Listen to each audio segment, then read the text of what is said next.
Well, thank you everyone for coming today. We're very happy to see you all.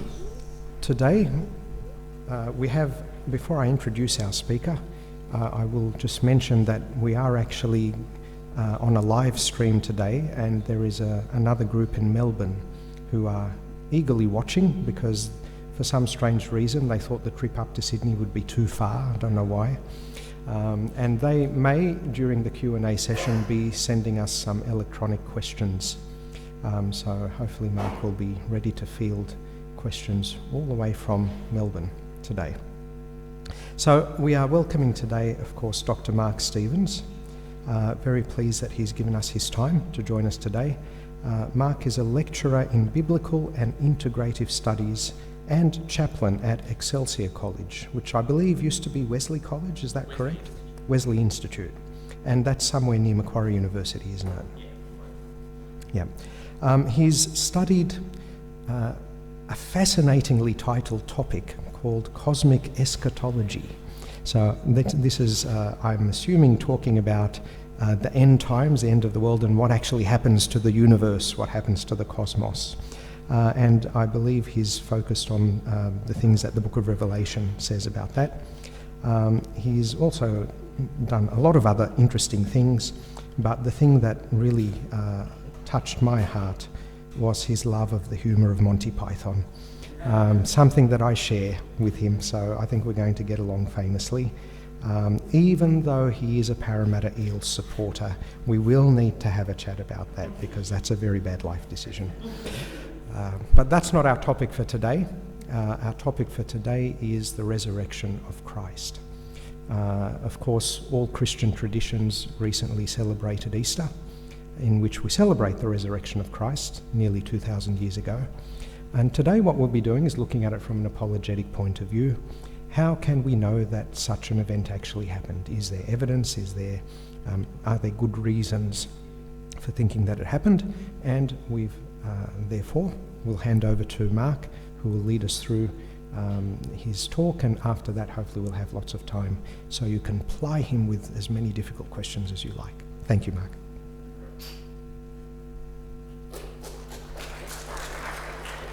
Now, I'm just checking I speak into this microphone, no handheld mics, this one, good, fantastic.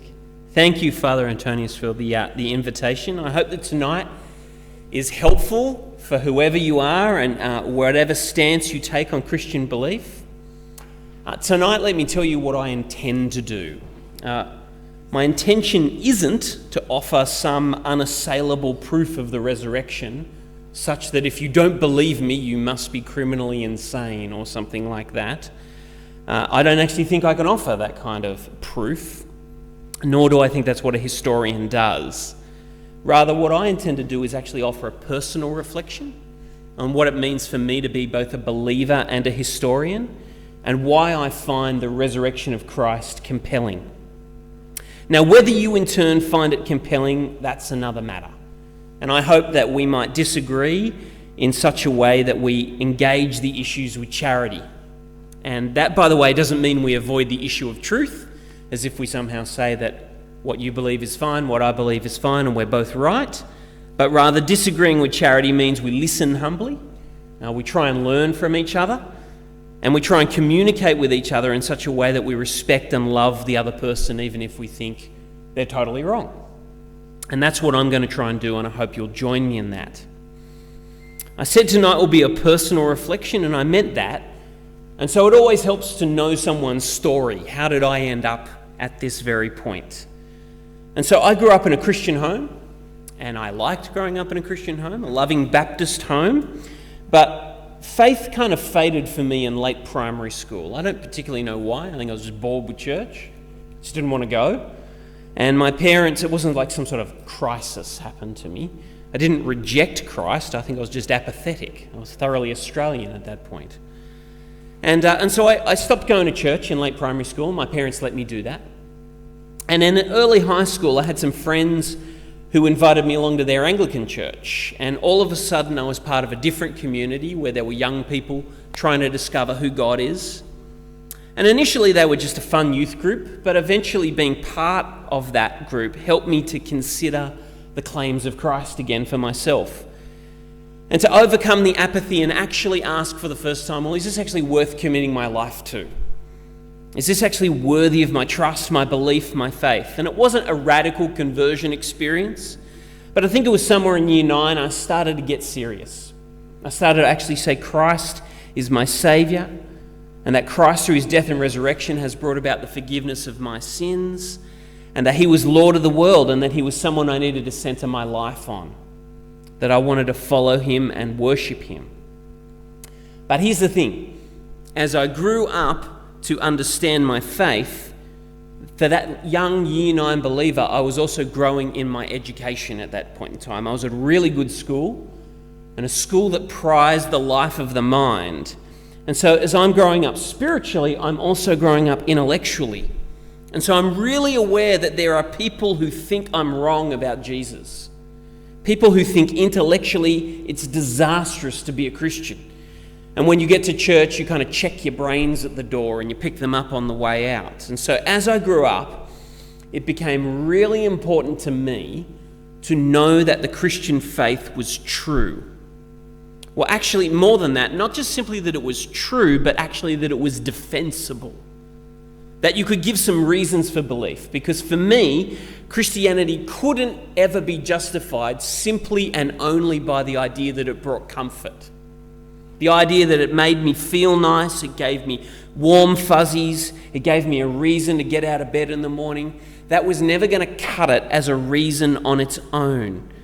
Because sure, believing in Christ does those things, but I wanted it to be doing those things ultimately because it's true. It couldn't just simply work. It needed to work because it was true, because I don't want to believe a delusion. In the end, those things that make me feel good are only going to do so temporarily if it's not true. The chickens will come home to roost. It's not going to stop. It is going to stop working. And so I'm convicted that reality is the only comfort that lasts.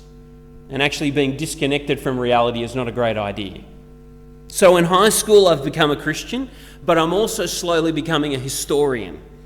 And one of the big things that happens to me at school is that there's one teacher who changes my life. Now, you've all seen the Hollywood films. The teacher strides in and he has this transformative effect on the class, and it's so sentimental and wonderful, and you go, that never happens.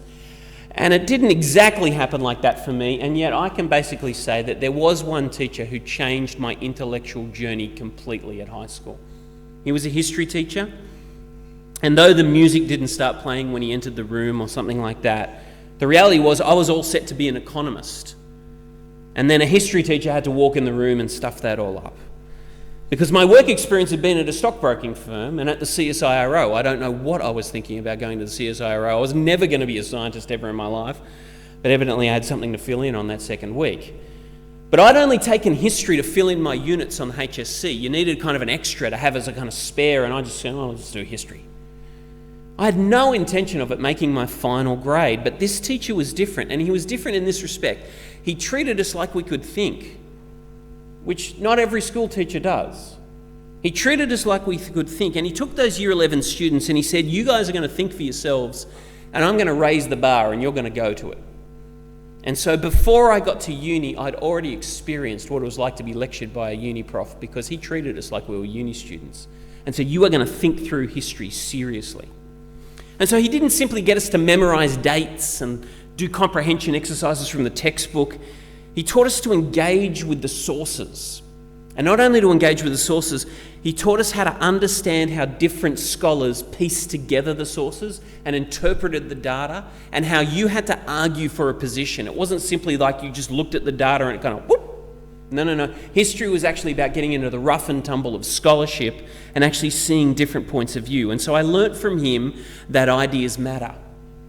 But most importantly, I learnt from him to never ever settle for an easy answer that can't be justified. And so his influence never left me. In the HSC, I did well in history. And then in another one of my strange decisions, when I originally enrolled in uni, I enrolled in psychology. I have no idea why I enrolled in psychology. I would make a rubbish psychologist. I think it's a wonderful profession. I have no idea why I ever thought I would be any good at it, but it's where I started. But soon enough, I realised there were only two departments that could capture my heart at university, and that was philosophy and history. There was really nothing else to study at university, according to me, because my high school teacher had ruined me forever. He'd ruined me forever because in studying in philosophy history, I had given up my chance to ever earn a decent income. But I was always going to have something interesting to read, because I wanted to study the ideas that shaped us.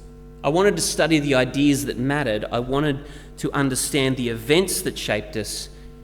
But ultimately, I think what I wanted was to actually find something worth believing in. And that included asking questions about my faith in Christ. Christ couldn't just be true emotionally, existentially.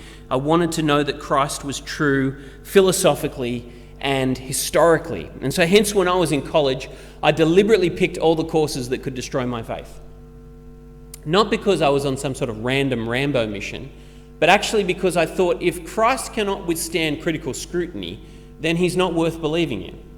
If you can't actually offer reasonable answers to the hard questions of life, then what good does Christ represent in this world? And so I went and did philosophy of religion, philosophy of science. I engaged with postmodern philosophy.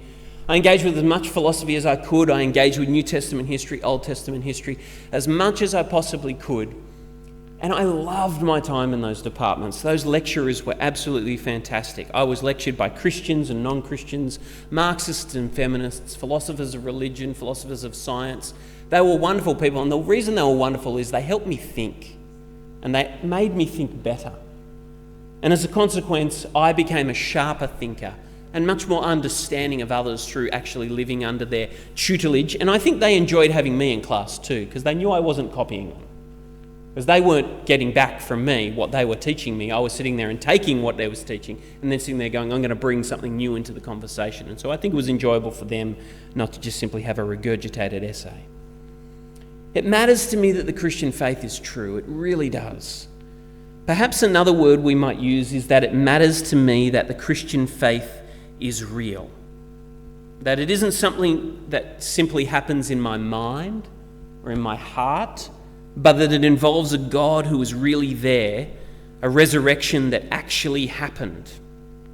Now that phrase actually clues you in on something that's going to become important throughout the rest of this evening, which is that's the claim in the resurrection, that something actually happened. And that raises the essential point of, at the heart of the Christian faith is the claim that something happened that changes everything.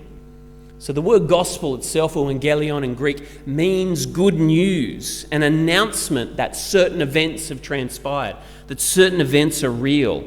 And in particular, for the Christian gospel, it's an announcement that a particular historical person is the Saviour and the Son of God. And so in line with, there's Macquarie University. It didn't look like that when I was there, but that's what its new robotic library looks like. John Dickson makes this following comment. He says, at the centre of Christianity lies not a vision, enlightenment, or a lone dictation of divine words, but a series of reported public events. The life, death, and resurrection of Jesus of Nazareth is not a mythical narrative revealed to a lone prophet and transcribed on a holy book. It is an account of phenomena within time and space. This revelation, in contrast to that of other great faiths, was an event of history. In simple terms, what Dickson is trying to say, who himself is also a New Testament scholar, is that at the centre of Christianity is a historical claim. You don't have to construct religious beliefs on historical claims. You really don't. But Christians say we are betting our lives on the fact that this happened, which of course does make Christianity actually very vulnerable if you think about it. Because as Dickson goes on to say, it is as if Christianity deliberately places its neck on the proverbial chopping block of public scrutiny and invites anyone who wishes to take a swing. I like to say to my college students in class, you can disprove my faith. In principle, you can disprove my faith because if you can show that Jesus didn't rise from the dead, it's all over Red Rover for me. I'm not sticking around because my faith is based on the fact that something happened. But if being historical makes Christian belief vulnerable, it's also, I think, what makes it so powerful. So if it's false, if it didn't happen, then it really is a delusion and a lie. But if it's true, if Jesus really did rise from the dead, then everything is different. Or as Tim Keller puts it, if Jesus rose from the dead, then you have to accept all that he said.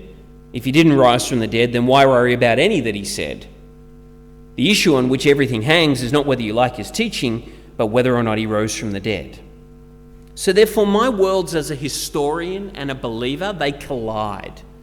They collide, and it's useful to ask how I, as a historian, think about the resurrection. And so that's what I want to do for the remainder of tonight. How do I try and process it? Not just as a believer, but actually as a historian. How do I go about? The first thing I want to say to begin with is that the New Testament is definitely making historical claims. Now, the reason I make this statement right up front is that sometimes Christians and non-Christians both try and argue that the stories about Christ, our New Testament Gospels, are meant to be understood as myth, or parable, or poetry, or elaborate fiction. In other words, we don't take these texts rightly if we treat them as if they're describing real things. So, for example, in the Gospels, Jesus tells the parable of the Good Samaritan. The Good Samaritan is a story of a guy who goes down from Jerusalem to Jericho, gets beaten up along the way, and gets discovered by a Samaritan.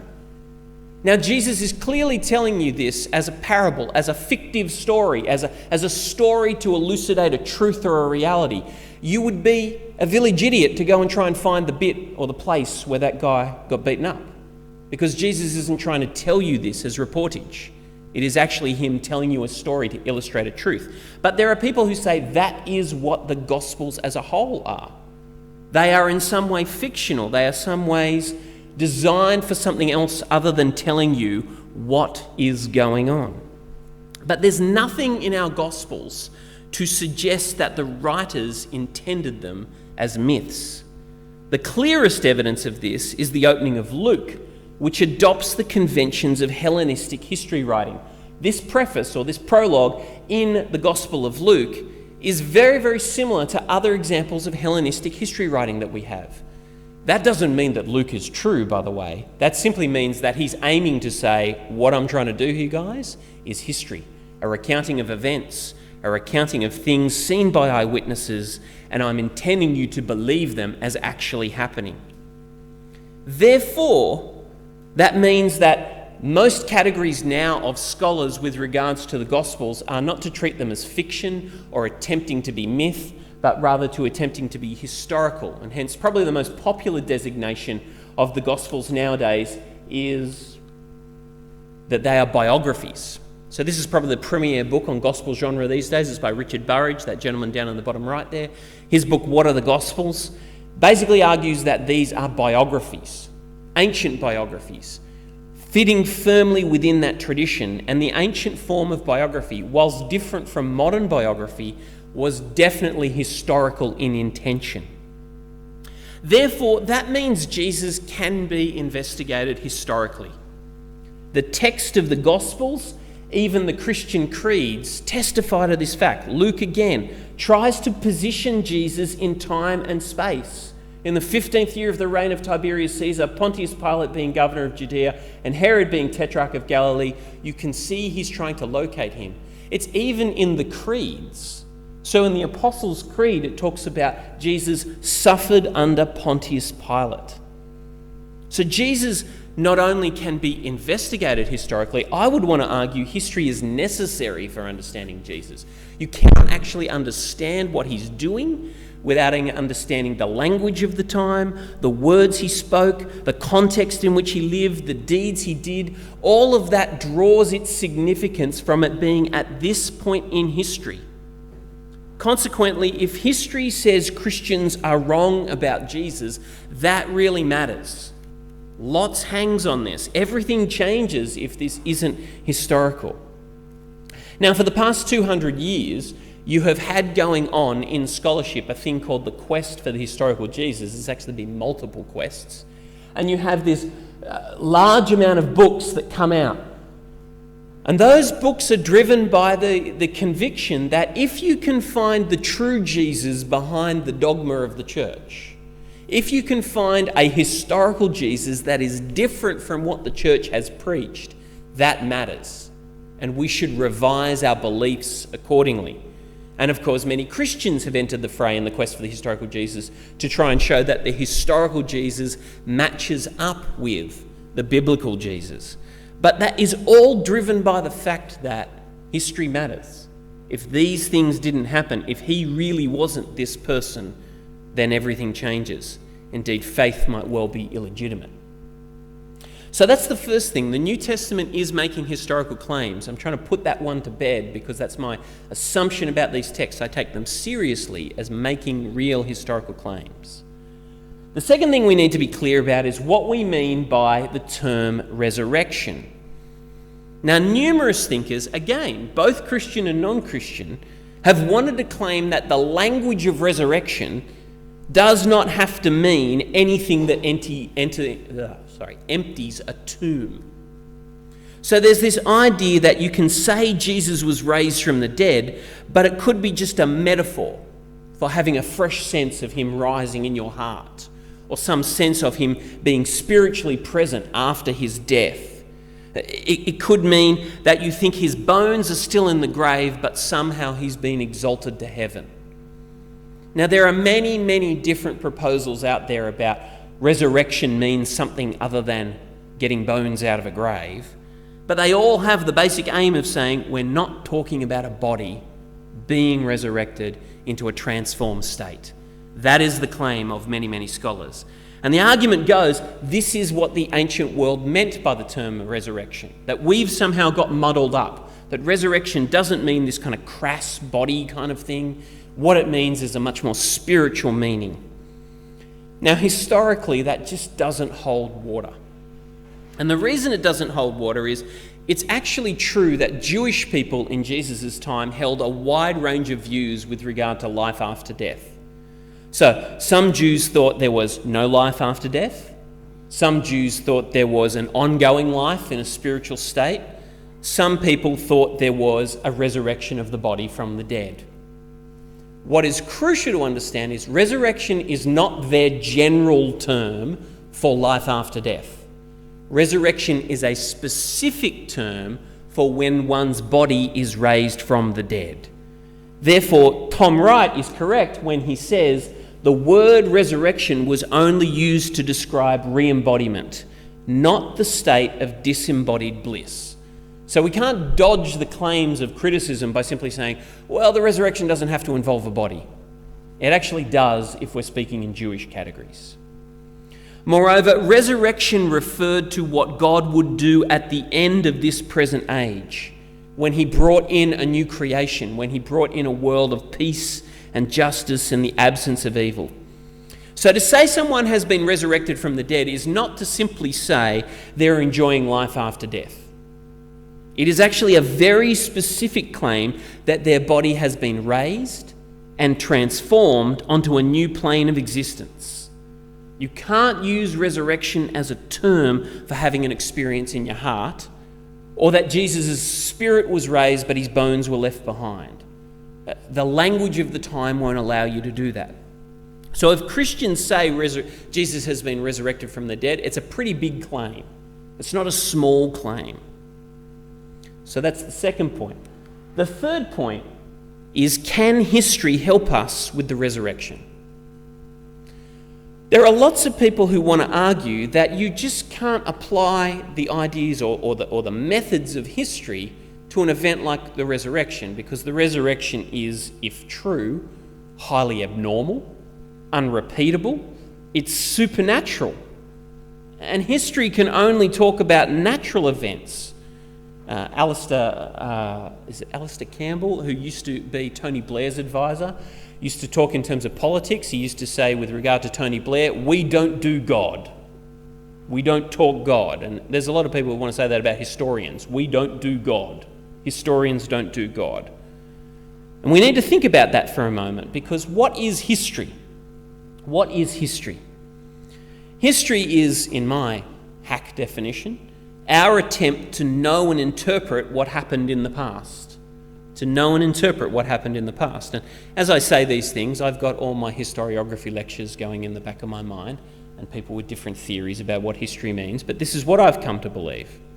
So history isn't simply about lining up facts in a row. Lots of people think history is about lining up facts in a row. You know when Archduke Franz Ferdinand was shot. You know when the Suez Canal was taken over, or something like that. But history is not simply about lining up facts in a row. It's actually about understanding the meaning and significance of those facts. This caused this. This influenced this. This is the reason this happened, and this is why we are where we are today. That's what history is for me. Now, as everyone knows, we don't have the past anymore. You can't go to the past. Until we invent time machines that will take us there, nobody can go back and check the past. What we have now are traces of the past. Documents, artifacts, effects in our culture. That's our data. And what historians try and do is they try and take all those traces of the past and they try and put together the jigsaw puzzle. And so history is about arguing what is the best explanation of the data. Not just some of the data, but as much of it as is possible to explain. So if you take the jigsaw puzzle, the aim is, can you use all the pieces? And to what degree do you have to I don't know if you've done jigsaw puzzles lately. My kids do jigsaw puzzles. They're much better at it than me, which is kind of embarrassing because they're 10, 8 and 6. And one of the things about jigsaw puzzles is when you're really frustrated with them, you kind of tend to just squeeze bits on and just kind of sit there and go, I'm just going to make that work. Okay, well, when you're talking about the jigsaw puzzle that is history, again, you're trying to look for, to what degree am I trying to squeeze bits in where they don't fit? To what degree do I use all the pieces? To what degree do they fit together well? So our knowledge of history requires us to have something that explains the data, as much data as possible and as specifically as possible can explain the data. But I want to also argue tonight that history is always provisional, that your knowledge of a historical truth is always probable rather than 100% certain like you might think we can get to with mathematics. We always have to choose the most probable explanation. Other explanations might be possible, but less probable. But I want to argue that that's a feature of most of our knowledge. Most of us don't have certain knowledge about anything. So tonight, you sat down on those chairs, and you believed that they would take your considerable weight. And hardly any of you, in fact, I don't think I saw any of you construct a kind of rigorous test to test out the physics of these here chairs. And you're entirely reasonable to do so, but in the end you weren't 100% certain. And if that chair had broken, you wouldn't have said, but I was certain. You would have said, I probably should have tested this a little bit more. But the reality is you sat down because you had reasonable confidence in those chairs from the way they looked, from your past experience of this church, from your knowledge of Father Antonius's character, from whatever else you were using to understand these realities. You actually had good confidence within those truths, but you didn't have certainty. And we hardly have any 100% certainty about anything, but we always have good reasons to be confident. So we are looking for enough reasons to be properly confident in the resurrection and to be able to offer historical explanation. There is still the question, though, should history investigate miracle claims? Should history investigate miracle claims? Because history can't study God as a subject. He's not an artifact. He's not a document. So can you study God as a subject? Well, you can study when it is claimed that God has acted within history. If the claim is that God has acted within history, then we should be reasonably able to study the effects and artifacts and documents that might result if God has acted that way. We can't prove necessarily that it's him, but we can demonstrate if God has acted, the data line up in the way you would expect. And so that is what I intend to do tonight. So first, the New Testament's making historical claims. Second, resurrection is about re-embodiment. Third, history is trying to find the best explanation of all the data? Fourth, what then is the historical data that need to be explained? Sorry, that just proves my point. We can't prove the supernatural, but we can see how well the claim fits. Fourth, what are the historical data that need to be explained and interpreted? Now, most everyone I read across the belief spectrum agrees about most of these things. There would be some they would quibble on, and I'll try and indicate where the quibbling is. But most people agree there is a puzzle to be explained here. Something has to be explained. Very few people look at the data and go, it's fairly obvious, isn't it? Most people actually sit there and go, we've got to try and answer some questions here. Perhaps the most basic question that needs to be asked is, what plausible explanation can be offered for the coming into being of early Christianity? Why does early Christianity, emerging as it does out of Judaism, but going in a different direction with its claims about Christ, why does it emerge? And here's the problem. By every reason that we can see from other examples, Jesus' shameful death should have been the end of it. Jesus died a shameful death. He'd claimed to be the Messiah. It violated their expectations that Jesus did die. So why did the Jesus movement survive when so many others didn't, where the messianic claimant was killed? That's the first and most major question that drives the other ones. Second, early Christianity saw itself as a movement based on the resurrection of Jesus. Now, this is really crucial because there is no form of early Christianity known to us that does not affirm at its heart that God raised Jesus from the dead. You will sometimes hear it claimed that the earliest forms of belief in Jesus merely understood him to be a teacher, merely understood him not to be a miracle worker, and did not proclaim his resurrection from the dead. But from the earliest data we have in the New Testament available to us, Jesus is regarded as someone who has been raised from the dead. So the earliest literature in the New Testament is actually the Apostle Paul in this regard. And this is something that the Apostle Paul writes in 1 Corinthians 15. So something that's often not understood is that the letters of Paul, even though they come after the Gospels, are actually written before the Gospels. The letter of 1 Corinthians is most likely written in the mid-50s. And in that letter, Paul cites something that looks like a basic creed or a set of beliefs amongst the early Christians. He says, "For I delivered to you as of first importance what I also received, that Christ died for our sins in accordance with the Scriptures, that he was buried, that he was raised on the third day in accordance with the Scriptures, and that he appeared to Cephas and then to the 12.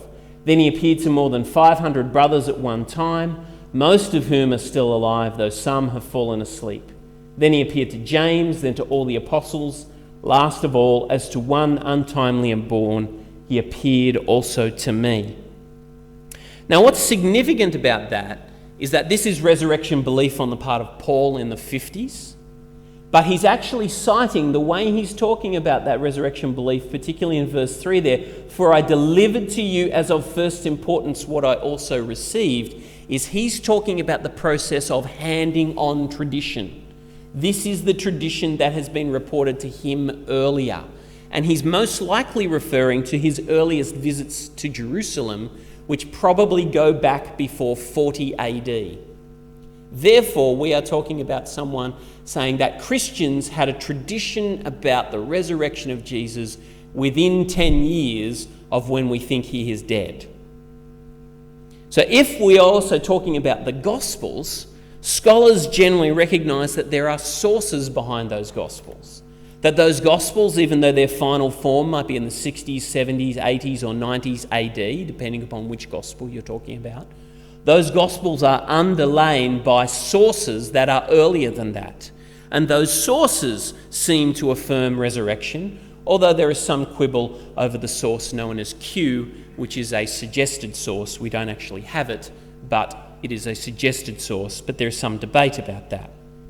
But what I am saying is resurrection is at the core of the Christian story from the very beginning. It's not a later layer of tradition that gets added on, as if they kind of finally work out later on that he's raised from the dead. The third point that we need to wrestle with is that even though early Christians see Jesus as the fulfillment of Jewish expectation, and they do, the specific shape of their resurrection beliefs is actually unprecedented in his time.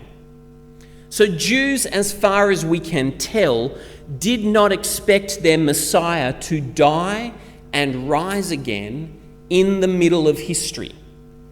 Their expectation was that the resurrection would happen at the end of time for faithful Jews, and their expectation of the Messiah was that he would go on his merry way to glory and would triumph. He wouldn't achieve his triumph by dying for God's people.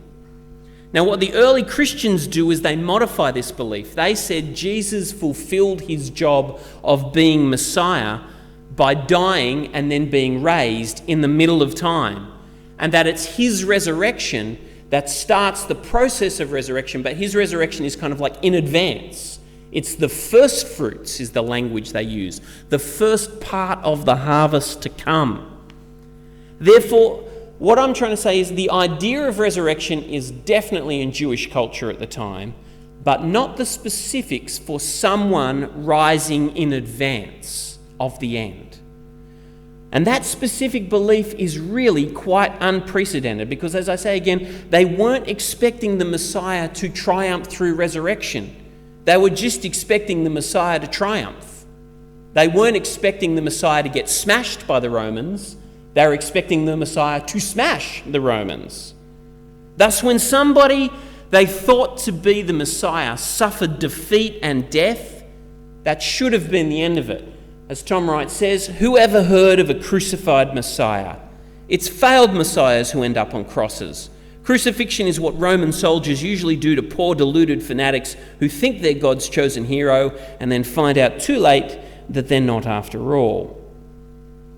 Hence, in the Gospels, when Jesus dies, the disciples are shattered. They're not sitting there kind of getting out their calendars and going, 3 days till we win again. They're shattered. They think all the hopes are gone. They think everything is broken. They are not counting the days down to Resurrection Sunday. They are genuinely shocked by this. And so there is a question, how do they go from being dejected and depressed and defeated to believing that Jesus has been raised from the dead and is now the universal Lord of creation? And remember, people are willing to die for that conviction from very early on. And we know that both from Christian sources and from non-Christian sources. Fourth point. Why did the disciples, both individually and collectively, have experiences of the resurrected Jesus? I'm trying to use the language of, I'm not trying to beg the question and saying they did definitely meet the resurrected Jesus, but they had experiences which they at least interpreted as meeting the resurrected Jesus. Now, can I tell you, nearly every single scholar I have read, irrespective of whether they're a skeptic or a believer, agrees that the disciples had resurrection experiences. People will say it's guilt, it's grief, it's a hallucination, or it's a vision. But they won't say they didn't have those experiences.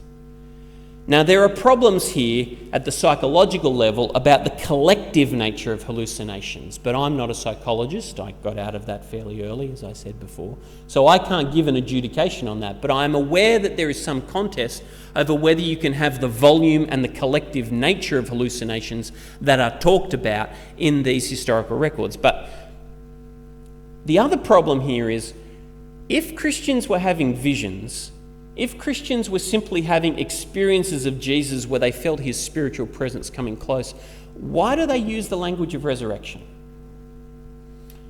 You see, they already had the category of ghosts in their culture. They already had the category of visions in their culture. They already had a whole raft of categories that pop up throughout the New Testament where people can talk about, it's maybe his angel comes to see us. It's maybe his spirit. It is maybe something else. They have a whole bunch of categories they can use to explain their post-mortem experience of Jesus. But they resolutely insist on the language that he has been raised from the dead with a transformed body, which is contrary to all their standard expectations. In other words, what convinced them, transformed them, was not the idea that Jesus has been raised spiritually. They could have said that. What utterly rocked their world was that they thought he was alive in a resurrection body, that they thought that they could see, hear, and touch him. Because we have categories in Jewish literature which talk about people being exalted to heaven and their bones remaining in the grave. That occurs in the book of Jubilees. We have interpretations of people who die a death as martyrs. But what we don't have is people being convinced that they have met a resurrected person in the middle of time. Fifth, why was the tomb empty? This is not agreed upon by all scholars, particularly at the skeptical end. I need to signal that. But it is highly likely that Jesus was buried in a tomb. Again, some people have disputed that, but it's highly likely from the sources we have that Jesus was buried in a tomb. And many historians of whatever stripe think that without the empty tomb, there is no way that resurrection belief would ever have got off the ground. That people would not have been able to sustain that claim for very long. And so people like Geshe Vermesh, the Jewish scholar at Oxford who just recently died, or Michael Grant, the Roman historian, neither of whom are believers, both say that the tomb was empty. They don't offer an explanation, they just say the tomb was empty. It's hard to believe resurrection belief could persist without an empty tomb. Now, sometimes it's argued that the empty tomb comes later as an item of belief, and that no Christian ever held to the empty tomb to begin with. And the argument is usually using Paul. The argument is Paul never talks about the empty tomb. And he doesn't specifically, but that's kind of asking Paul to speak specifically to an issue that we, 20th and 21st century scholars, are asking. It probably needs to be presupposed in verse 4 that when he says that he was buried, it's referring to standard Jewish burial practices which involve two stages. The first stage involving entombment, waiting for the body to putrefy and decompose and eventually become a series of bones, and then later to visit the tomb to gather those bones into a bone box called an ossuary. This is the standard two-stage burial practice for Jewish people who are being well treated at that time in history. So therefore, I think post-mortem appearances on their own, if you just had an experience of Jesus but his body's still in the tomb, would not convince you he's been raised from the dead. It would convince you that you've met his ghost, his spirit, his angel, his something else. The next piece of data is, why does the gospel tradition emphasise the role of women as eyewitnesses when women were socially and culturally marginalised? Now, this is, of course, entirely antithetical to our present context, but in the ancient world, women were often regarded as spurious with regard to their role as witnesses. And yet the gospel tradition is forthright in basically saying they're the first witnesses. They are the first evangelists of the resurrection. And indeed, in Luke 24, verse 11, the disciples do the thoroughly patriarchal thing of the day and don't believe the women, which is standard in terms of the cultural script. Indeed, the Gospels all note Mary of Magdala, Mary Magdalene, as the first witness, who is presented to us in some of the Gospels as a woman with a history of demon possession and perhaps mental instability. Now, why they prominently feature those women, if they are trying to doctor or make these accounts propaganda, is anyone's guess. It's a difficult thing to explain. Seventh, why do the Gospels tell the story in a restrained manner? Now, you might look at them and go, they don't. They talk about a resurrection from the dead. That's hardly being restrained. But there's a lot they don't talk about. They don't actually have someone live on the spot witnessing the resurrection happening. Jesus is buried, the stone is rolled over, they come back the next day, they come back 2 days later, and he's not there. There's not some live on the spot recounting. We know that there's not live on the spot recounting because we have a later document, which is thoroughly unreliable, called the Gospel of Peter, which actually gives us the live on the spot recording, and it's thoroughly spurious. But the New Testament Gospels are notable for their lack of embellishment. They even don't incorporate the theological motifs that Paul incorporates, and he's earlier than them. So when Paul talks about on the third day he was raised again, that sounds like it's creedal, like it's a kind of core belief of the Christians. The Gospels don't use that language. Indeed, scholars of all stripes have admitted that when you get to the resurrection accounts, there is a lot of the finery of kind of Old Testament references taken out, and it's pretty straight up and down, this is what happened. That doesn't mean it's true, but these documents do not appear to be, if you like, straining to make the point about the miraculous. The one exception to that might be Matthew, and there have been some questions raised about Matthew. But most of them would regard the retelling of the resurrection in the New Testament Gospels as relatively sober compared to at least other accounts that we have. Finally, why does Sunday become an important day of the week for the early Christians? These are Jewish people who have been going to church, if you'll permit the anachronistic term, on a Saturday.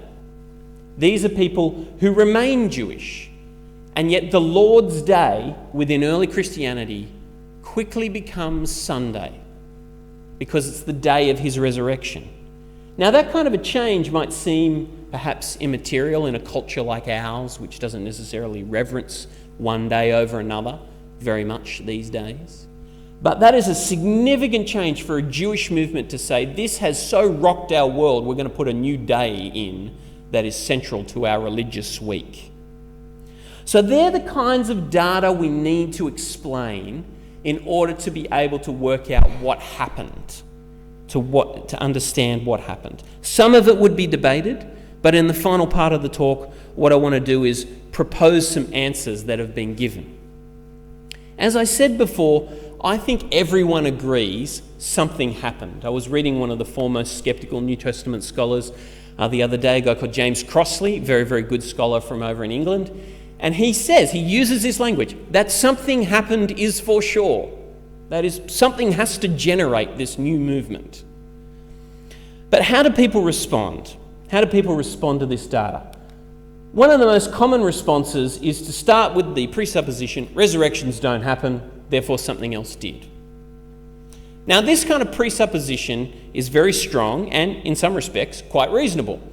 The early Christians agree with you. Resurrections don't just happen. It takes some sort of remarkable event for it to happen. But this goes a little further than that, and in many respects, its chief representative is a Scottish philosopher of the Enlightenment, a gentleman named David Hume, who was an empiricist philosopher. He basically articulated this idea: no testimony is sufficient to establish a miracle unless the testimony be of such a kind that its falsehood would be more miraculous than the fact which it endeavours to establish. Translation, resurrections don't happen, and if somebody tells you they did, it's more likely they're lying to you than that the resurrection happened, so resurrections don't happen. Do you get the point? You can always assume it's more rational that no matter how much you trust that person that's telling you, I saw someone raised from the dead, they must be lying, they must have gone mad, there must be some more rational explanation than that a resurrection happened. Because resurrections don't happen. Now, the difficulty with Hume's argument is, one, he's actually not commenting on whether something happened. Rather, he's actually commenting on, is it ever rational to believe that it happened? But secondly, he seems to be begging the question a little bit. He seems to be actually assuming his conclusion in the premises of his argument. But nevertheless, that is the argument. There must be something else going on because resurrections don't happen. What that something else is has been variously argued. So some people, not very many these days, hardly any actually, say the disciples stole the body. This was a common belief in some 18th and 19th century arguments. That explains the empty tomb quite well. It doesn't really explain the disciples' transformation. That is to say, if you knew you'd stolen the body, it's hardly likely that you would then transform your belief and then die for that belief, knowing the falsehood. It doesn't explain the experiences. The experiences have to be generated from something else. So if you're seeing a resurrected person, you have to have some sort of psychological cause. In the end, this seems incapable of bearing the weight of explaining all the data. A second offering is that Jesus didn't really die.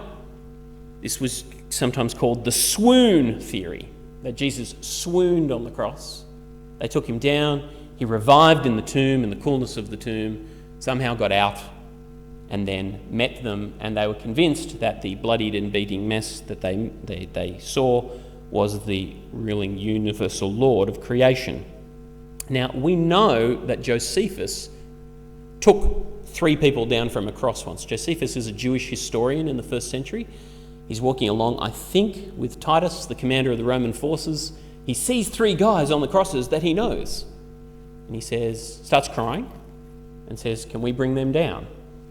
And they bring them down.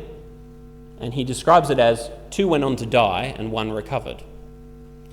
Now, the notion there is that coming down from the cross does not mean that you look like a resurrected being. Rather, you look kind of sickly. And indeed, the person who recovered would not have been someone that you would proclaim as resurrected, but lucky. This idea doesn't really explain the profound transformation through the experiences. A battered and exhausted Jesus would hardly have convinced his followers that the kingdom of God had broken in. And Jesus' eventual death, because he would have then died again, would have been a problem for their theory. A third option, which is probably much, much more popular, is that spiritual experiences then become more literal in later tradition. This is the argument that what happened first was resurrection appearances, and then the empty tomb is added later.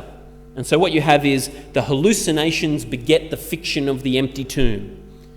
And this usually has to involve advancing the idea that the earliest forms of resurrection belief were spiritual and they only become embodied later on.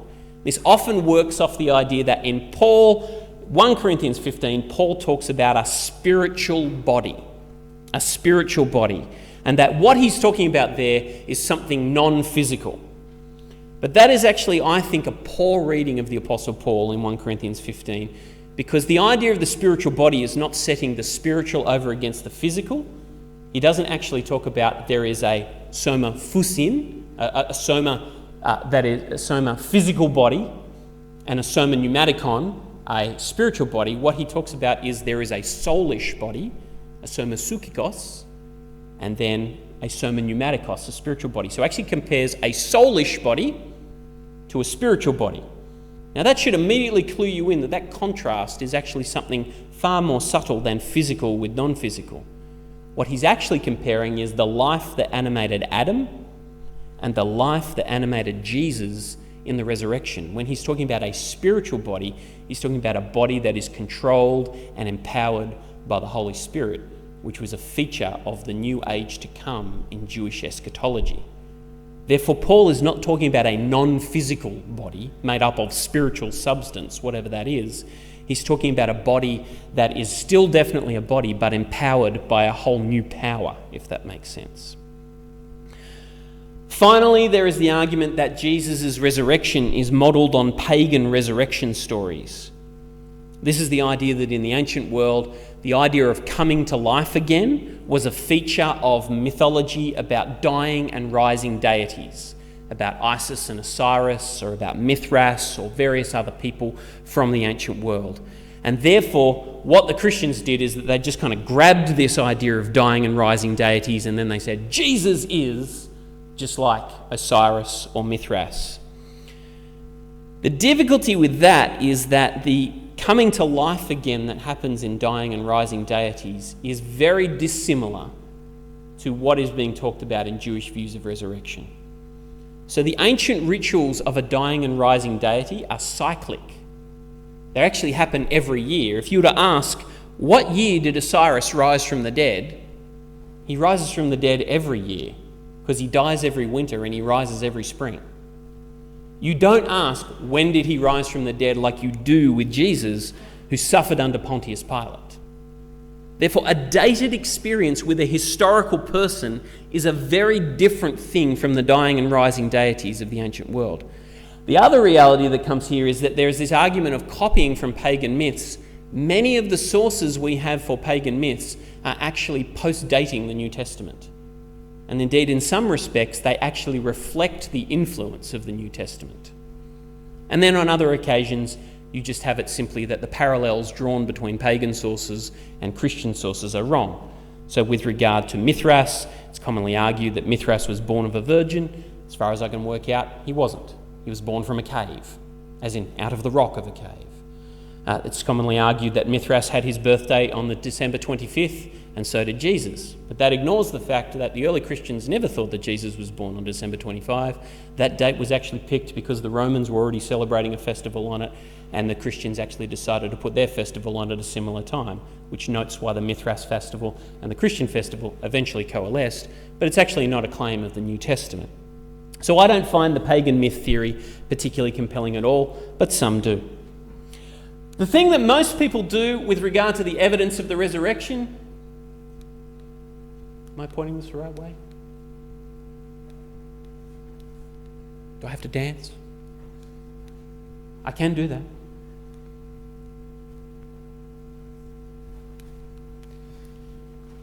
I'll say the point anyhow. The point that most scholars make these days is that they're agnostic. And by agnostic, I don't mean that they're agnostic in the sense that they don't believe in God. What they say is, as historians, sorry, thank you, and then the next one on, sorry, just the next one on as well, yeah. When I say, as in agnostic, literally meaning they don't know, is that most historians and scholars with regard to the resurrection come to conclusions a little bit like Ed Sanders. Ed Sanders is a now retired scholar from Duke University in the United States. And he says that Jesus' followers and later Paul had resurrection experiences is in my judgment a fact. What the reality was that gave rise to the experiences, I do not know. That's what Ed Sanders says. Something happened, I don't know what it was. And that is what a lot of scholars say. Gage of Vamesh is similar. But my contention as a historian, next slide. There we go. My contention as a historian is that something happened which leaves a resurrection-shaped dent in the historical record. And this is where I think you can see the outlines of resurrection. As C.F.D. Moule, a classic scholar from Cambridge, said many, many years ago, if the coming into existence of the Nazarenes, a phenomenon undeniably attested by the New Testament, rips a great hole in history, a hole of the size and shape of the resurrection, what does the secular historian propose to stop it up with? The birth and rapid rise of the Christian church remain an unsolved enigma for any historian who refuses to take seriously the only explanation offered by the church itself. So for me as a historian, the best explanation which fits the data is that Jesus of Nazareth was raised bodily from the dead. I'm not saying it's the only possible explanation, but to my mind, all the other explanations are less probable. They just don't make as much sense of the data, and they are often as speculative, if not more speculative, than the data we have in front of us. So to the question, can a Christian rationally believe in the resurrection as a real historical event? Yes. If Jesus was raised from the dead, the data from history fits very well indeed. But let's be honest, this question isn't just about history. It's about a lot more than just history. Whether we are open to the possibility of resurrection is actually dependent not just on our reading of history, but on our presuppositions and our assumptions. For example, I'll come back to that. If we assume there is no God, that there are no miracles, and this universe is a closed system and nothing supernatural is possible, then I can safely argue no amount of history is likely to overturn that bedrock assumption. If it is true that there is no God and that he doesn't care and that he cannot act, then something else must have happened other than resurrection. But if we are open to the possibility that there might be a God and that he might be able to act and that he does care, then the data from history suggests that here is something you should carefully investigate at the very least. But the second thing I want to say is that the real hassle with this topic is that, like a lot of topics, our belief or disbelief in the resurrection has personal consequences. So the question has to be asked, what am I going to do if it isn't true? And what am I going to do if it is true? You see, we all actually have a stake in that question. Particularly for those of us who are Christian believers, if it's not true, then life changes radically if Jesus isn't raised from the dead. And so I need to seriously question, do I actually just believe in Jesus and his resurrection because I just can't stomach the fact of he's actually dead? But on the flip side, what would you do if it were true? If it were true, you actually realise that knowledge implicates you. That Jesus is actually someone who you might actually have to submit your life to, who actually has claims not only upon his own life, but upon yours. And therefore, the decision is not some sort of abstract fact that's out there. It's actually personal. It's a truth that impacts upon us. But I think the challenge is worth it.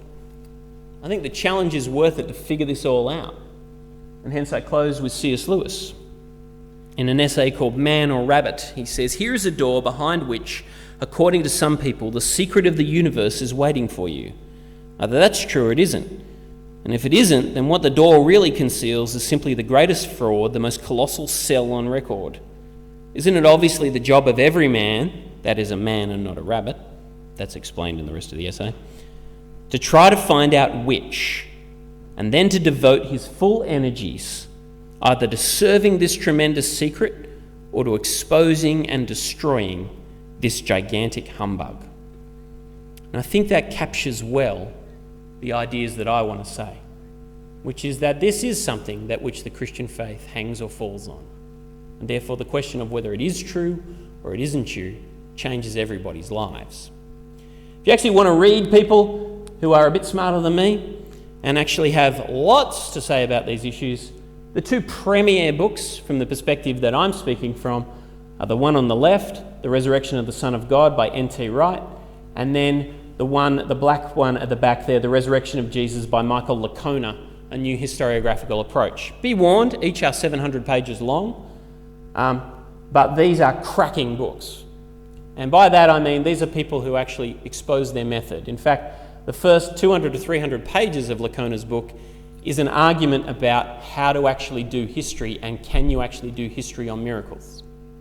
Then you have other books that are more generally about the historical Jesus, like Craig Keener's The Historical Jesus of the Gospels. That's a book where the index or the footnotes is actually longer than the actual text of the book. That tells you something about Craig Keener. And Jesus Remembered by James Dunn, the classic scholar from Durham who has just recently retired. There are many, many other books. I'm happy to supply you with more bibliography if you'd like, but just to let you know that there are people who are far smarter than me and far more detailed than me who've written on these particular matters. So thank you very much for your attention, and I'll move out to the next section of the night.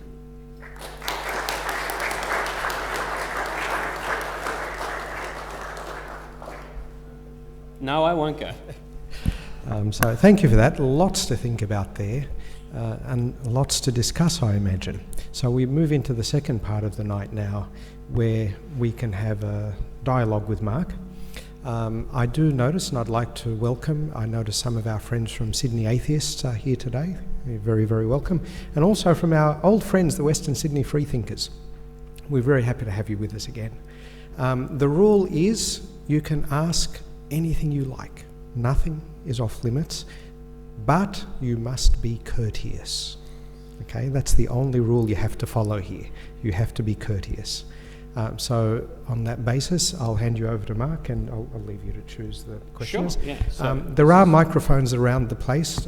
Do we have them in somebody's hand who's walking around? Yep. Please do speak in the microphone. please don't be embarrassed. It's just that if somebody down here is asking a question, everybody at the back won't hear what they're saying, and then poor Mark has to repeat every question. We also have our friends in Melbourne who are with us. If you don't say it in the microphone, they're not going to hear, and they're only going to get half of the discussion, and that's really frustrating. So please be kind and let your lovely voices flow through the microphones. Thank you. Yes. I'm presuming it's hands up or that kind of thing.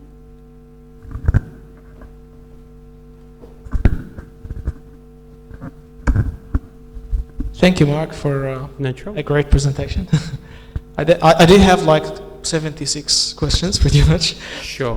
We just go with one to begin with. just a quick one. I find it a little bit contradictory on the second slide when you said that can history examine the resurrection?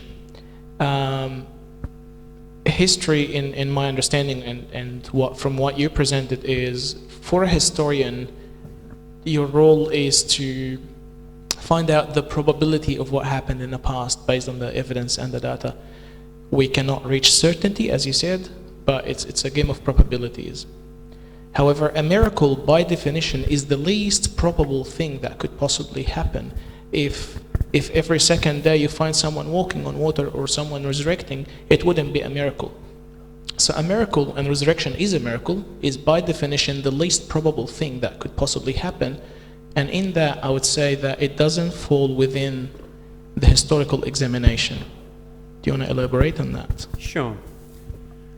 I want to probably drill down on what we mean by the least probable. As in, I would agree that by definition, a miracle is not a common occurrence, but that's a different thing from probability, because probability has to take into account, do we have reason to believe, for example, that there's a God and that he would raise someone like Jesus from the dead?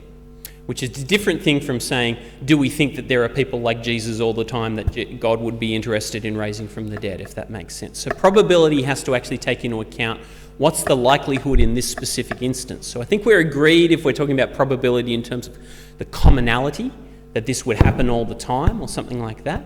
But I think the probability question, or some people would call it the plausibility question, the plausibility question really comes in with the result of other assumptions that we might be making about how the world works and whether it's a closed or open universe.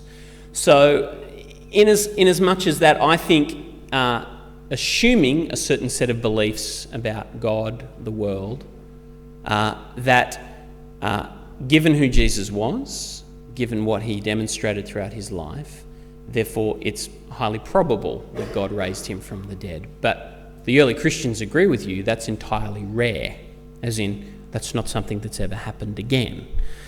But people would quibble with me on that and say, you're right, all history can do is assume repeatable phenomena, the phenomena that we see now and the phenomena that we see in the past.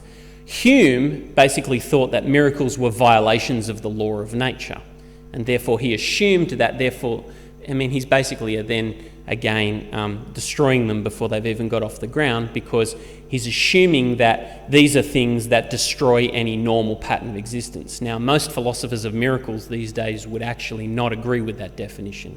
They would say that they are strange occurrences and strange patterns, but that the notion of law within physics is not so tightly bound that a miracle needs to be defined as a violation of the law of nature. But you're certainly correct. There are Christian scholars who would agree you just can't investigate the resurrection. I guess I'm in agreement that I can't actually investigate the kind of mechanics of it, but the claim that's being made, I can investigate all the other effects that are around it and seeming to fit in with it, if that makes sense. Where people like Lacona tries to argue, the reason that he goes to the supernatural explanation is he says the absence of a natural explanation leads to a supernatural explanation. But some people would say, no, if you can get any kind of natural explanation, that's always to be preferred, if that makes sense. But that's a judgment of philosophy in my book. That's an ultimately philosophical presupposition. Yes. So thanks for your talk. I think you outlined it very well. What I sort of wanted expanding on is the idea that there's a particular importance on if it is a correct and sort of real thing that happened in the resurrection. So for me, if I found out that it was true, I would then think, okay, that's something that seems unusual. It needs a bit more explanation and research and understanding. But I think it wouldn't really mean too much to me. I just think, we need more understanding, and I wouldn't put any particular importance on Jesus for that, because I don't see any particular reason to. I think where you're coming from might be, the Christian faith is leading you to have the importance on that rather than the event itself. Agreed. Very good point. So there's actually a Jewish scholar called Pinchas Lapid. I think that's how I say his name. 1983 book on the resurrection of Jesus. He's a Jewish person who believes Jesus was raised from the dead, and he's not a Christian. So he's convinced that the evidence actually points to the fact that Jesus was raised from the dead, but he doesn't actually change his kind of whole religious worldview as a basis of that. And you're right, you're free to basically say, well, okay, Jesus was raised from the dead. It's just another fact within a thoroughly surprising and strange cosmos, and I kind of fit it in along with other beliefs, like, Donald Trump and various other things, that are strange and hard to actually reconcile.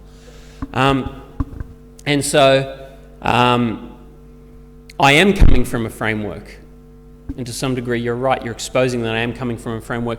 I guess the framework I'm coming from is that in the Jewish Christian idea is that the resurrection is world-changing, and that when Jesus is raised from the dead, it's the first fruits of the general resurrection. And indeed, through Jesus' resurrection, death is being defeated, and indeed, a new world is coming, and he's the advanced party, if that makes sense. And so I'm assuming all of that kind of story and symbol kind of invested behind that. Even then, you might simply respond, well, I don't care. And at that point, we agree to disagree. But for me, that is, it's a world-rocking event, if that makes sense. So you're right to point out, you don't have to agree with my categories that it's persuasive. Yeah.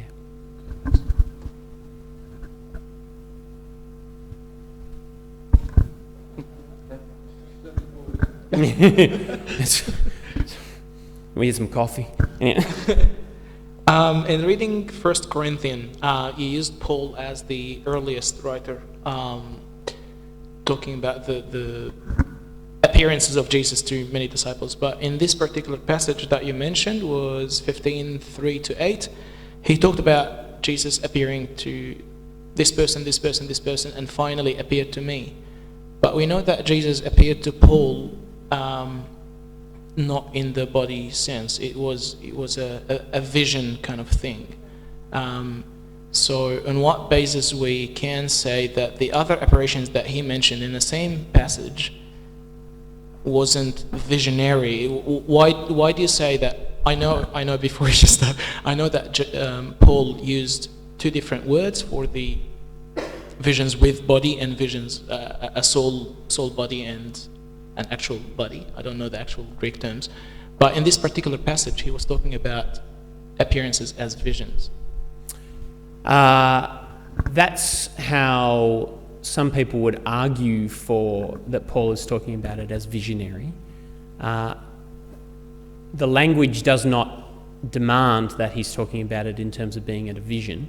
He talks about it being abnormal. So he talks about, I'm one untimely born, I'm an abortion, is roughly the kind of language he talks about, untimely ripped from the womb. But when he, for example, describes a visionary experience in 2 Corinthians 12, he seems to use very, very different language than when he's talking about the appearances of Jesus. So though there's overlap in the language has a sufficient range that it could be talking about an appearance of an embodied person, or it could be talking about a visionary experience. Same in Acts, you have Paul encountering the risen Christ on the road to Damascus, and then Ananias has a vision, and they are not seen as the same thing.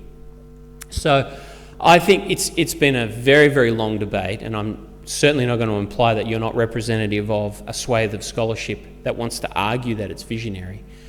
But Paul seems to be fitting himself in with a notion, I believe, of resurrection appearances. And then the way that he actually goes on to talk about Jesus' resurrection body seems to imply... One of the difficulties of working this out, see, my honours thesis was on 1 Corinthians 15. One of the difficulties of working out is Paul speaks very, very specifically about the resurrection body, which is entirely new within the Jewish tradition. And the only way that one can actually draw the conclusion as to why he speaks so specifically about the resurrection body is he's actually convinced he's met one. Sorry, just to be specific about my question, I know that Paul is talking about a resurrection, a bodied resurrection, so I'm not debating the resurrection thing, but I'm talking about using the appearances of Jesus as an argument to back up the bodied resurrection. It doesn't stand strong, because when he used the language for the appearances, not the resurrection, for the appearances, it was visionary. So we cannot use the visionary appearances as a backup or as a support for the bodied resurrection. Only if that language of visionary would exclude that being a resurrection appearance. So you're making the argument that this could be interpreted. So there's two arguments here. You're making the argument that the Pauline language in 1 Corinthians 15 could be interpreted as describing visionary experiences for everyone, whereas I'm trying to say that that language is actually capable of being interpreted either as visionary or as actual real appearances. I think in that case the scholarship would actually bear out that there's at least a debate on those particular terminologies, that the semantic range of those words are capable of actually talking about both of those things. So that I'm hearing you say, tell me if I'm not hearing you right, but I'm hearing you say Paul definitely is talking about visions. Not based on language, that's right. Yeah. But I do understand that the language used in this passage can convey both meanings, but we know that Paul's experience, that when Jesus appeared to Paul, it was visionary, just to Paul. From the story itself, when he appeared on the road of Damascus. Are you talking about the Acts accounts? Yep. The Acts accounts are very complex, because the Acts accounts do describe objective realities. That is, the other people encounter phenomena.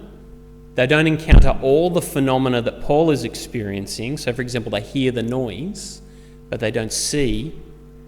But the Acts account seems to again be making a distinction between what is going on between Jesus and Paul and then what happens, say, between Ananias and Jesus a few verses later in Acts chapter 9. Or what happens with Paul's vision of the man from Macedonia in Acts 16, just before he goes to Philippi. So, again, yes, the way that Jesus appears, and Paul, I think, is very aware of this, it is abnormal and from heaven, so to speak. But I think the Acts evidence is very capable of being interpreted as this is actually a resurrection appearance of Jesus. And that is actually what undergirds his apostleship. Because other people can actually have... Ananias doesn't get made an apostle. He has a vision of Jesus, hears from the Lord, or at least has an auditory experience from Jesus, but he doesn't get made an apostle. Paul is actually regarded as an apostle on the basis of this particular event, which is a resurrection appearance, a witness of the resurrection, which is the apostolic credential that is outlined in Acts chapter 1. So I think both Acts 9 and 1 Corinthians, well, there's multiple accounts of Paul's Damascus Road encounter, but Acts 9 and 1 Corinthians 15 are both describing or attempting to describe something that is seen as a real abnormal, as in abnormal for the other guys, but real resurrection appearance of Jesus, not a vision. And that visions are described in different categories when we're talking about 2 Corinthians 12, Ananias, man from Macedonia, Peter with the sheet being laid down, that kind of visionary phenomena. But you're right to raise it's a debated point. And so I'm very happy to concede it's a debated point.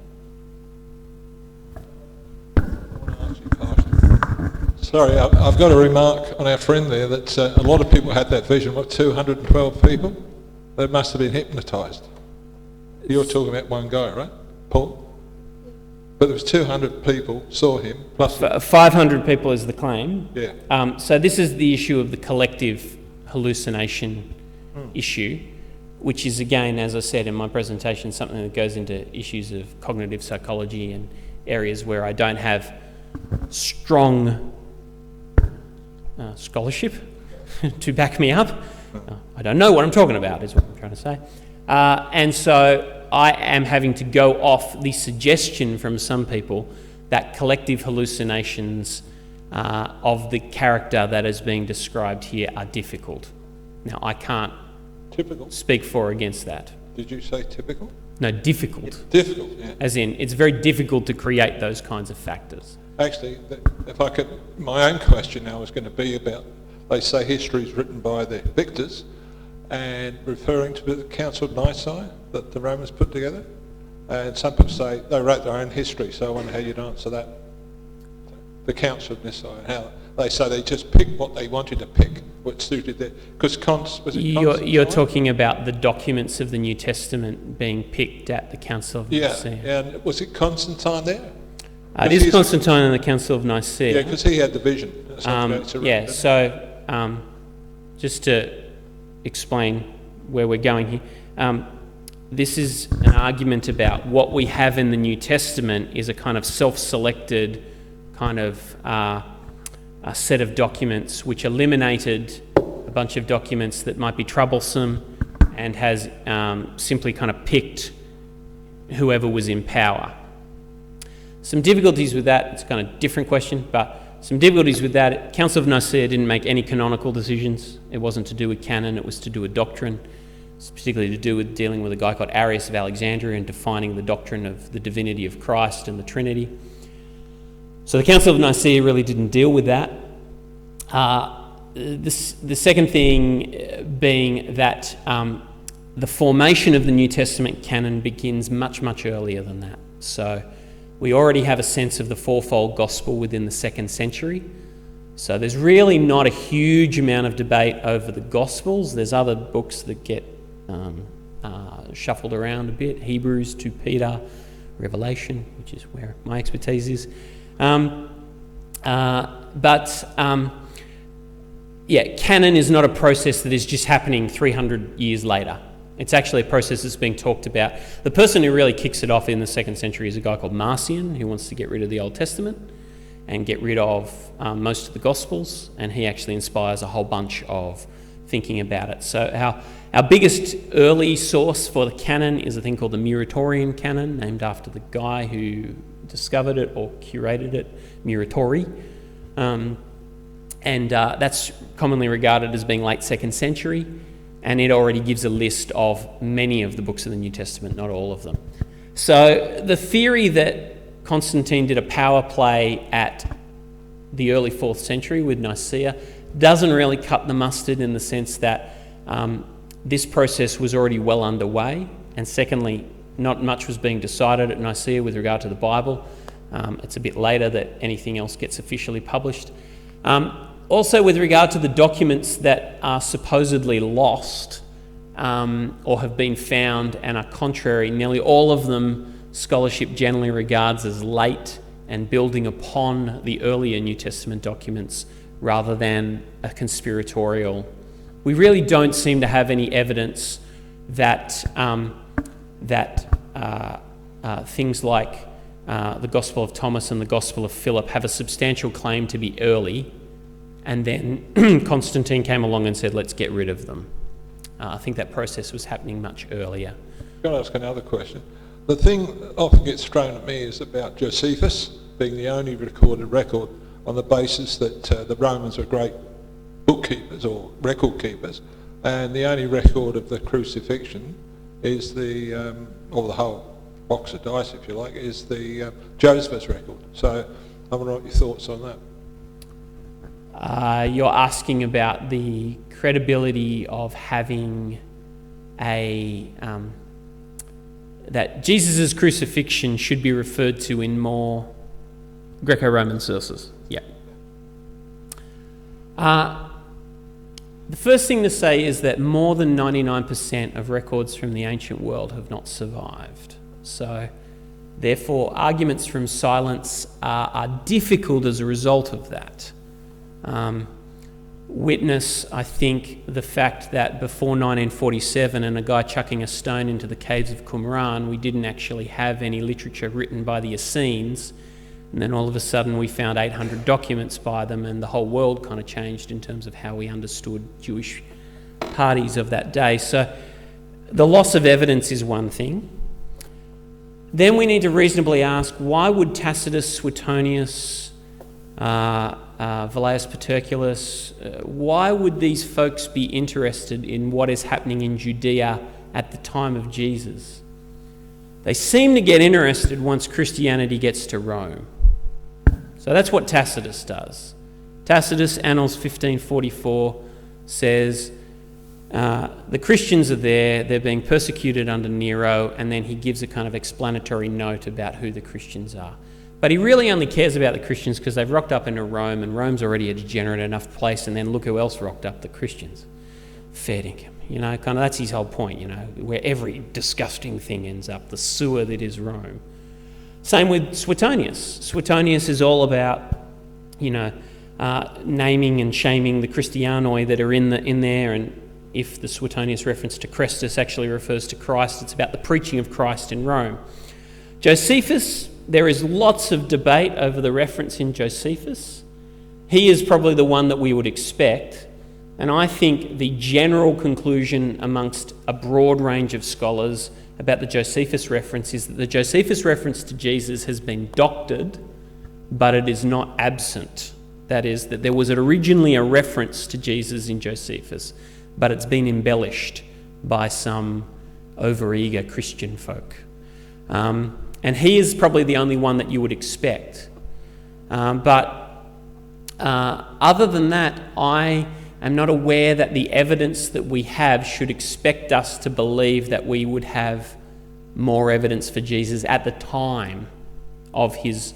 Because his movement is in a marginal part of the Roman Empire and small to begin with. It's when it starts spreading like wildfire that people start paying a notice and going, who is this person?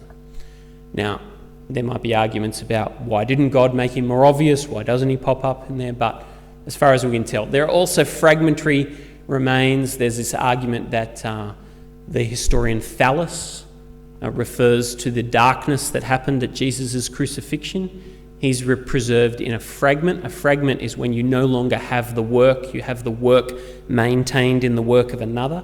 So we have a quote from a historian called Thallus in another historian called Julius Africanus. What we do with that quote, that's kind of hard. There's also potentially another reference in a guy called Mara Bar Serapion, but it is fragmentary, it is small. But it's probably a little more significant than just Josephus. The guy you'd want to read on that is Robert van der Vorst and his book Jesus Outside the New Testament. He's got some good stuff on that in terms of weighing up all of that different data. You like Lee Strobel's book then, where are you talking? Lee Strobel's a journalist who interviews good folks, but he himself is not a scholar. So Lee's pushing a particular barrow, and in the end Lee and I agree about things, but I would probably think that there's a little bit more to and fro with Lee. I would recommend, if you really want to kind of seriously wrestle with some of this stuff, Robert van der Vorst's book, or Gregory Boyd and Paul Eddy's book, which I can't remember the title now, but if you look up Boyd, Eddy, E-D-D-Y, they have a book on the historical Jesus published in 2007, which I just cannot remember the title for, are much, much more substantial engagements with those kinds of issues.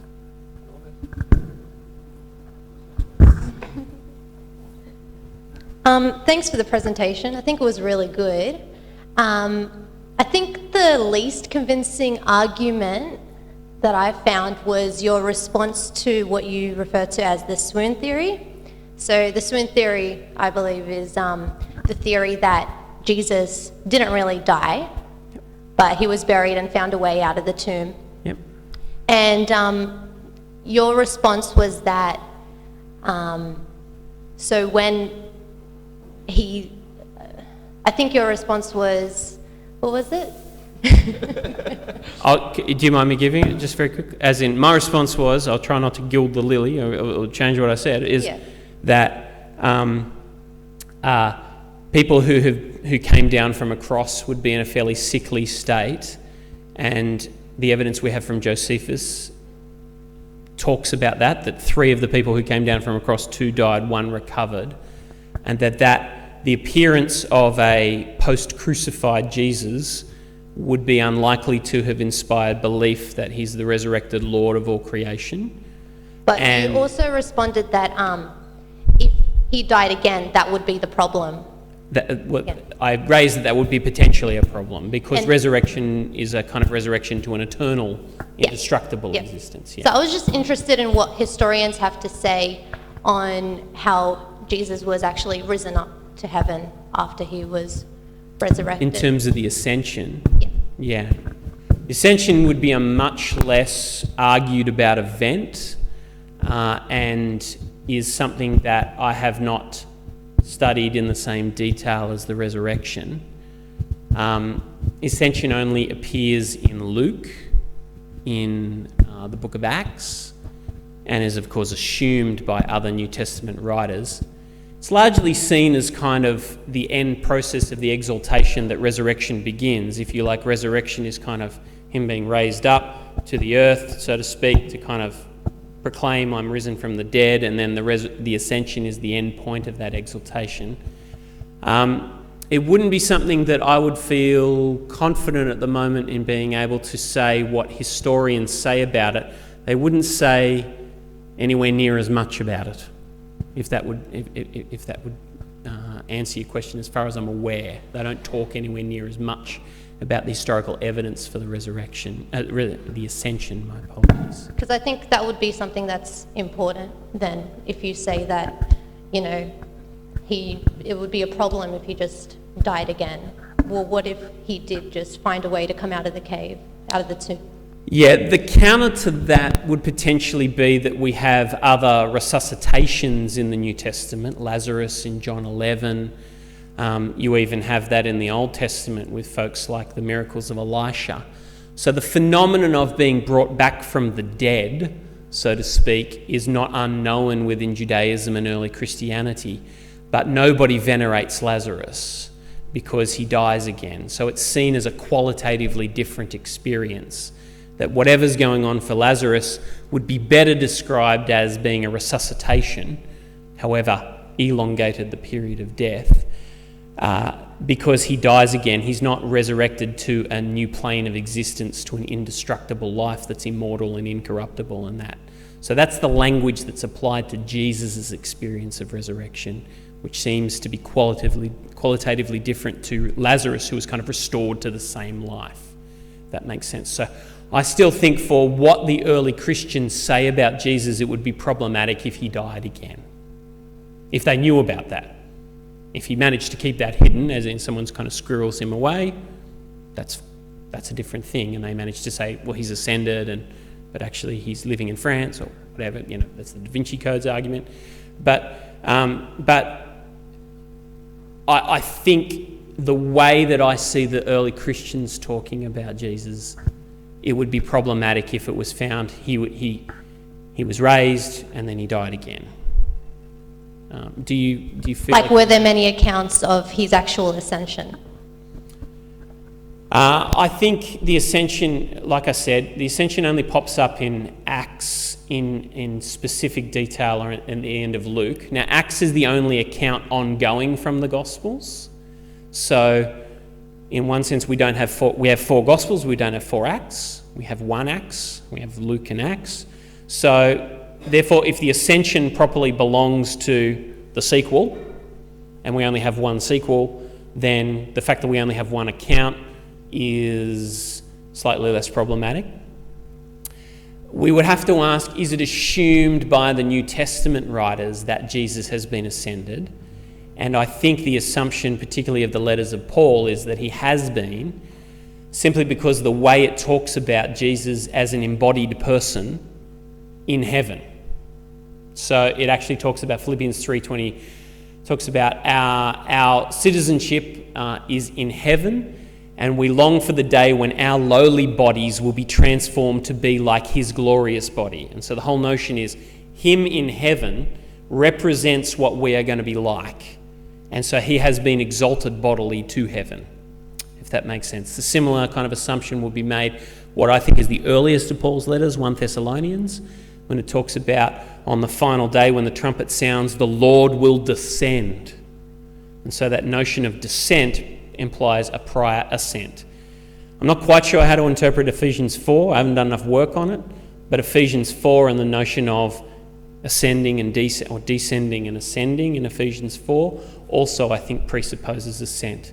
But I will give you the heads up on this. I'm no expert on the ascension. It's not an area that I've particularly focused on in the same way that I know a bit more about resurrection.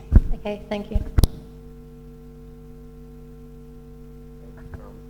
So you mentioned that most of the scholars, whether or not they're believers, they are believers, they believe that something significant happened, and you as a believer and the historian would say that the Christian account is what actually happened.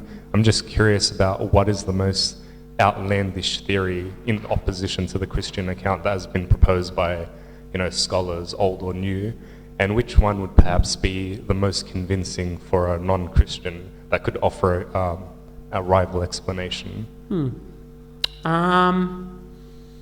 I suspect that the most convincing one is number 3 on the ones that I listed, which is that a spiritual experience gradually became embellished. I think everybody that I read agrees that they had to have experienced something to generate a movement that's so resurrection focused. And so therefore I think you have to, whatever you say, you have to prioritise resurrection experience. That is, you have to say something about resurrection experiences fairly strongly. So I think the notion that the kind of resurrection experience gradually got embellished probably seems the most likely. I'm not convinced by it, but it's held by a lot of people who I respect greatly and who are excellent scholars. And so people like Michael Goulder, James Crossley, would be in this kind of sphere. What's the most outlandish? I don't know if I feel like I've read enough to be aware of everything that's outlandish. I find the disciples stealing the body a bit hard to take. I mean, that's specifically actually talked about in the New Testament. I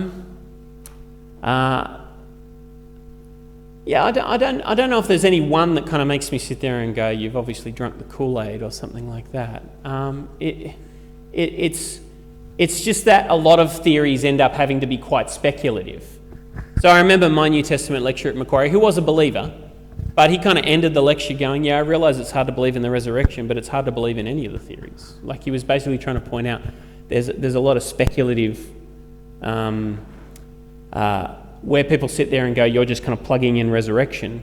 A lot of the time I find people kind of sitting there plugging in, well, it's just overwhelming grief feelings, or it's just overwhelming guilt, or it's just they added an empty tomb because they needed more evidence or something like that. And it just seems as speculative, if not more so. So, but yeah, I don't think I have an opinion.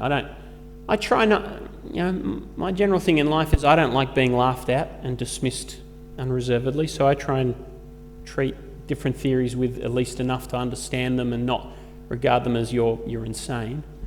Maybe John Allegro's theory that the Dead Sea Scrolls were written by guys who'd eaten too many mushrooms is a bit too much for me to take, but other than that, most scholars, I think, are trying to do the right thing. Yes. Hi. Thank you for your talk tonight. I really enjoyed it. As I've been looking at things, I'm looking at this thing, the Son of God here. I look at the claims of Christianity from the Hebrew sacred text. And so when I see words like Son and God, I hear them in Hebrew. And I'm wondering if Jesus is, we'll say, a son of God, and God is Yahweh, Elohim.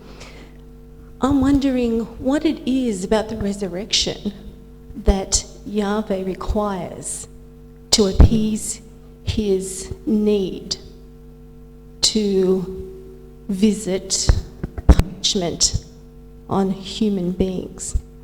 What is the mechanism that happened in the resurrection or the cross, the actual death and the resurrection, that fulfills the need that makes it possible for humans to attain life after death? Sure. So, are you asking that, do you mind if I clarify, are you asking that Yes. as in you disagree with that notion of God punishing, or you...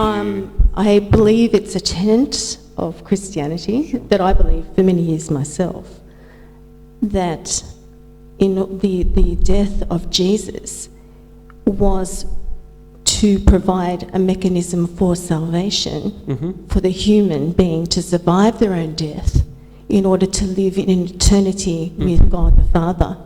So I'm interested, just from your perspective, Sure. what do you think the physical mechanism is that allows God to say you're forgiven because of this death Sure. of my son, who is actually me? Yeah. So what's being asked here is about more the realities of atonement theology, or... Well, if we're talking about the resurrection, that's what we're talking about. Yeah. So the notion of how does Jesus' death and resurrection bring forgiveness, bring eternal life, various of those things. So I think the notion that Jesus talks about, and the notion that Paul talks about in particular, but other New Testament writers, is that Jesus is a substitutionary sacrifice for human sin, and that although the mechanism is debated, as in precisely exactly what's going on. So the New Testament basically proclaims, through Jesus' death and resurrection, your sins are forgiven and immortality is enabled for human beings. Oh, I know, that's the through claim. being united. Yes. So does it go into the internal mechanics of that? I think it goes into the internal mechanics of that in the notion that sin is a reality that needs to have a payment. It needs to actually have a sacrifice in order to wipe away. And that's the question. Why is there blood sacrifice required for a metaphysical situation?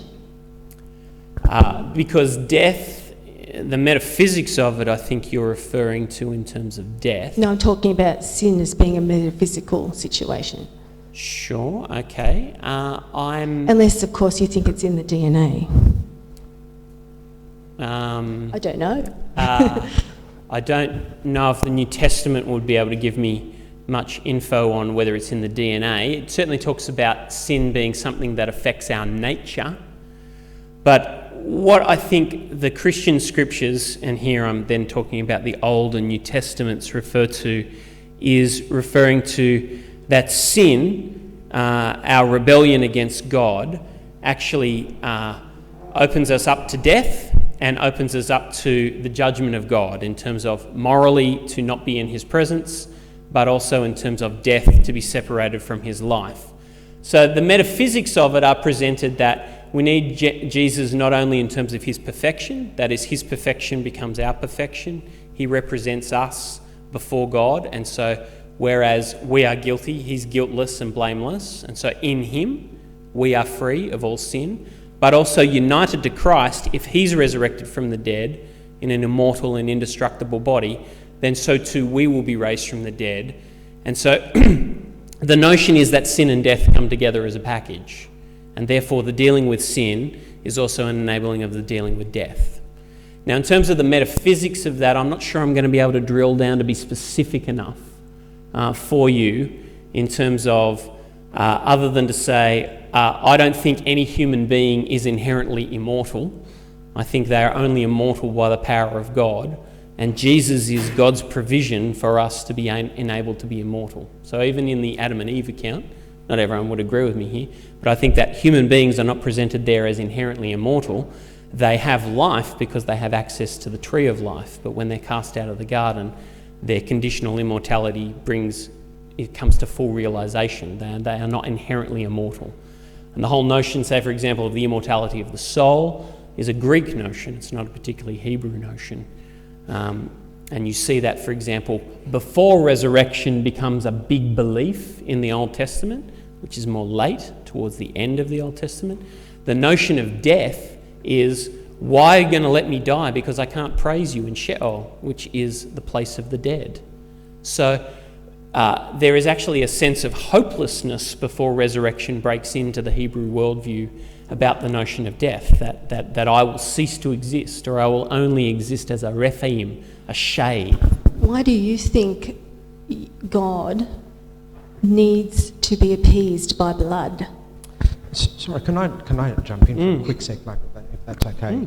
I'd like to point out there are a number of different interpretations of how Jesus' death and resurrection achieved salvation. I think Mark would agree.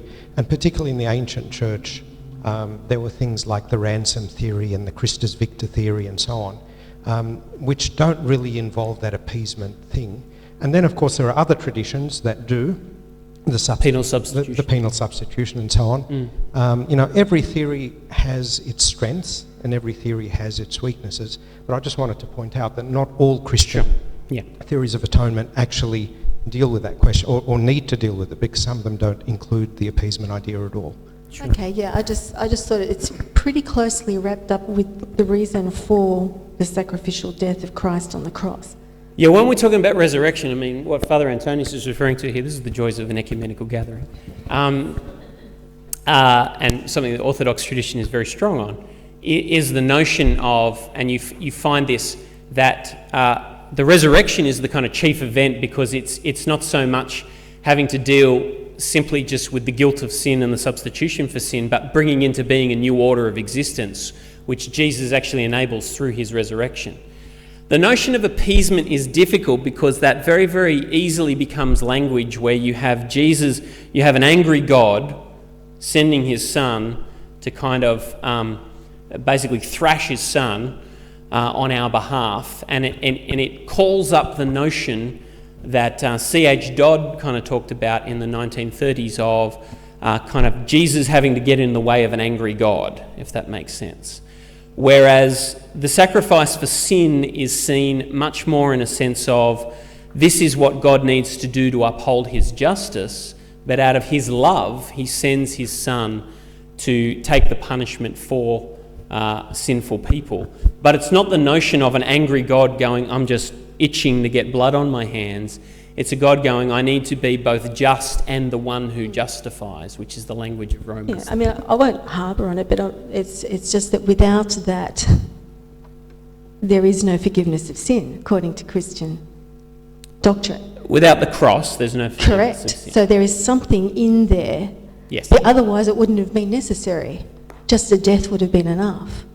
Or not even that. Whatever God wanted, whatever he would say, would be in order for the mere human to reach immortality in his presence. Whatever he desired it to be, could be. But it's we're clearly in heated not. agreement on that. Are you saying that's a kind of defeater, as in that's one of the reasons Well, why it's either arbitrary or it's not. It's either just, pick a thing, a death and a resurrection, or there is actually something in it that is required that God must have in place, otherwise it does not happen, as in humans don't, according to the claim, get to be in heaven. Yes, I think that's... I don't know if the New Testament would express it as in God is somehow bound by some law outside himself, but rather he is the one who says that in order to be just and the one who justifies, Christ's death and resurrection... There's a rule. Yes. That he has to, and we have to abide by. Yeah, I want to recoil from the claim that God is kind of sitting there going, darn it, I've got to send my son, I wish I could get out of this. Or even send himself. Or any notion like that. But the Christian gospel is that God the Father sent the Son in order to suffer and die for the sins of the world and be raised for our justification. So I think we're in heated agreement on that. I'm not sure I'm adequately explaining the mechanics of the atonement, but substitution is part of it. I think union with Christ and his triumph over death is another part of it.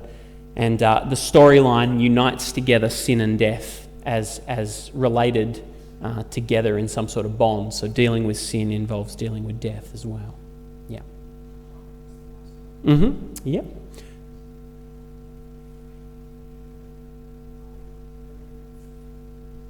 Many of the historians that you've talked in detail or in passing seem to have a lot of philosophical backgrounds or different philosophical beliefs or science or other presumptions that are built on their view of history. I was wondering whether those in the Islamic faith who also have tried to explain the gospel or Jesus, how they have contributed to the discussion or the debate regarding the historical narrative of the resurrection. Sure. It's a very good question. It's one that I'm not competent to answer. I don't know whether my incompetence reflects the fact that there are none who are contributing, or whether it is my incompetence. Let's just go with the latter. As far as I'm aware, there is not a huge section of Islamic scholarship that is contributing to the central journals in biblical studies, like Novum Testamentum, New Testament Studies, Journal for the Study of New Testament.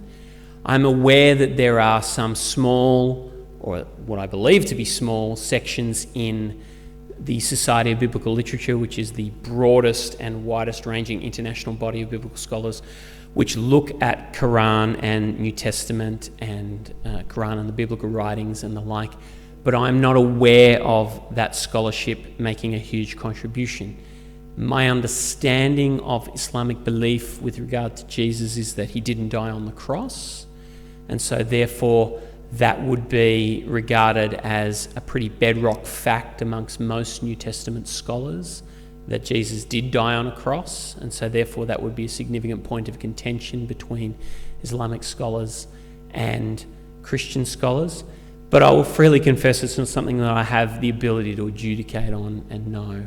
So I would have to think that the Islamic view of Jesus and the fact that a prophet of God does not suffer the ignominy of crucifixion would have to significantly colour whatever they might say about resurrection or anything else otherwise, because it would seem to be wrapped up together in those accounts. But your question has provoked in me a thought that I will now need to go and search some databases and see if there is any literature on this area. But I'm not aware of it. I do apologise. I just don't have the capacity to know that if that's there. I suspect not a lot. I suspect that there has been a focus on other matters, or perhaps a comparison of theology rather than analysis of the texts. Yeah.